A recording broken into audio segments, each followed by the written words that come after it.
الصلاة والسلام على رسول الله أما بعد فأعوذ بالله السميع العليم من الشيطان الرجيم من همزه ونفخه ونفثه بسم الله الرحمن الرحيم يا أيها الذين آمنوا اتقوا الله وكونوا مع الصادقين۔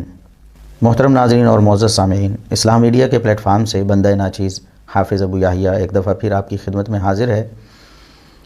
کچھ عرصہ میں آپ کے سامنے حاضر نہیں ہو سکا، اس کی وجہ کچھ میری مصروفیات تھیں۔ اب ہم نے الحمدللہ دوبارہ سے باقاعدہ اپنے اسی سلسلے کا آغاز کر دیا ہے۔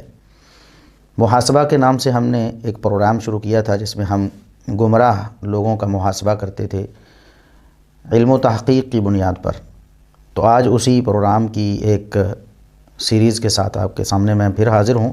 کچھ لوگ صحابہ کرام رضوان اللہ علیہم اجمعین کے خلاف جھوٹا پروپیگنڈا کرتے ہیں، ان کی دشمنی میں جھوٹ بولتے ہیں اور اللہ اور اس کے رسول صلی اللہ علیہ وسلم کی مخالفت مول لیتے ہیں۔ ان میں سے ایک مشہور و معروف ہستی مرزا انجینئر محمد علی صاحب ہیں، جن کے بارے میں ہم اکثر آپ کو بتاتے رہتے ہیں کہ وہ صحابہ کرام کے بارے میں بڑی ہی زہر آلود گفتگو کرتے ہیں اور بہت ہی خفیہ طریقے سے صحابہ کرام کی دشمنی کا بیج وہ لوگوں کے ذہنوں میں بونا چاہتے ہیں۔ تو انشاءاللہ ہم جس طرح پہلے ان کی حقیقت کو واضح کرتے رہے ہیں، اب بھی ان کی حقیقت کو واضح کریں گے کہ وہ قطعاً اہل السنہ میں سے نہیں ہیں، وہ رافضیت کی راہ پہ گامزن ہیں، بلکہ رافضیت کے ایجنٹ ہیں۔ کئی ایک رافضیوں نے اب علی الاعلان ان کو اپنا بھی لیا ہے اور کہہ دیا ہے کہ ایک دو باتیں ہیں وہ بھی ختم ہو جائیں گی جلدی اور وہ پورے شیعہ بن جائیں گے۔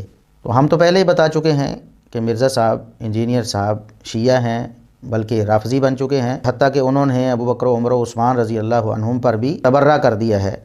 اس کی مثالیں ہم اپنے پچھلے لیکچرز میں پیش کر چکے ہیں۔ اگر کسی کو کوئی شبہ ہے تو ہمارا ایک پیچھے ایک لیکچر کمپلیٹ لیکچرز میں اپلوڈ ہوا تھا کہ مرزا انجینئر محمد علی صاحب کے 50 گمراہ کن افکار، وہ انہیں سن سکتا ہے۔ ہم نے مرزا صاحب کی ویڈیوز بھی لگائی ہیں